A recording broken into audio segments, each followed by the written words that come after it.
பீதா சுதன் பரிசுத்தாவின் பெயராலே ஆமேன். மரியே வாழ்க.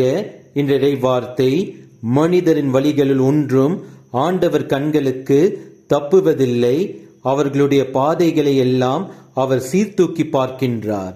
The Lord sees everything you do, wherever you go, He is watching. நீதிமொழிகள் அதிகாரம் 5 வசனம் 21. நாம் செய்யும் செயல்கள் ஒவ்வொன்றும் கடவுள் இயேசு கிறிஸ்துவை மகிமைப்படுத்த வேண்டும் என்ற நோக்கத்திற்காக மட்டுமே செய்ய வேண்டும். நம்முடைய நினைவு, சொல், செயல் அனைத்தையும் அவர் அறிவார்.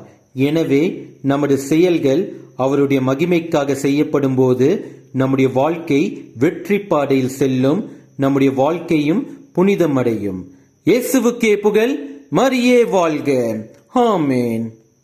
எந்தன் சிந்தனை சொல் அனைத்தும், எந்தன் செயல்கள் ஒவ்வொன்றும், எந்தன் சிந்தனை சொல் அனைத்தும், எந்தன் செயல்கள் ஒவ்வொன்றும், எந்தன் உடல் பொருள் ஆவி முற்றும், எந்தன் உடல் பொருள் ஆவி முற்றும், புகழ் அடிமிகு மகிமைக்கே எல்லாம் உமக்காக இயேசுவின் திவ்ய இருதயமே, எல்லாம் உமக்காக.